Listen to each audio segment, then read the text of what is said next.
Creation എന്ന് പറയുന്ന സാധനവും ഡിസൈൻ, രണ്ട് കാര്യങ്ങൾ പൊതുവെ ഉന്നയിക്കാറുണ്ട്. ആസൂത്രകൻ അല്ലെങ്കിൽ ആസൂത്രണം ചെയ്ത ആൾ, സൃഷ്ടാവ്.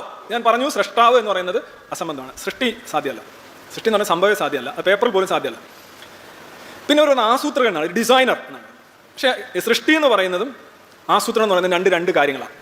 ഇപ്പോൾ എന്താണ് ഒരു ഡിസൈനർ ചെയ്യുന്നത്? ഒരു ഡിസൈനർ ശൂന്യതയിൽ നിന്ന് എന്തെങ്കിലും ചെയ്യുന്ന ഒരു ശൂന്യൻ അല്ല, മറിച്ച് അയാൾ ഉണ്ടാകണം, അയാൾക്ക് ചുറ്റും ഡിസൈൻ ചെയ്യാൻ എന്തെങ്കിലും ഉണ്ടാകണം. എന്തെങ്കിലും ഉണ്ടെങ്കിലേ നമുക്കത് ഡിസൈൻ ചെയ്യാൻ പറ്റും. ഒരു വീട് ഡിസൈൻ ചെയ്യുന്നവൻ അവൻ കാണുന്ന കാര്യങ്ങൾ എന്തൊക്കെയാണ്? വസ്തുക്കൾ, സിമെൻറ്റ്, മണ്ണ്, സ്ഥലം, എവിടെ വേണം, എങ്ങനെ വേണം. ഒരു ഡിസൈൻ എപ്പോഴും പ്രതിനിധീകരിക്കുന്നത് ഉണ്മയാണ്. എന്തെങ്കിലും ഉണ്ടെങ്കിലേ ഡിസൈൻ എന്ന് പറയുന്നത് താത്വികമായും ഭൗതികമായും സാധ്യമാകുള്ളൂ. അപ്പോൾ സൃഷ്ടാവ് എന്ന് പറയുന്നത് ഒരിക്കലും ആസൂത്രകനല്ല.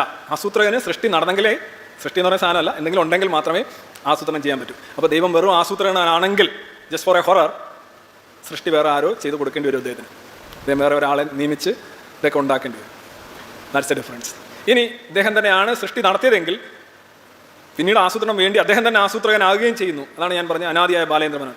കഥയും തിരക്കഥയും സംഭാഷണവും സംവിധാനവും ഇതെല്ലാം ഇദ്ദേഹം തന്നെയാണ് നിർമ്മിക്കുന്നതെങ്കിൽ തൻ്റെ സൃഷ്ടി അപൂർണ്ണമായതുകൊണ്ടാണല്ലോ പിന്നീട് അദ്ദേഹത്തിന് ഡിസൈൻ ചെയ്യേണ്ടി വരുന്നത്.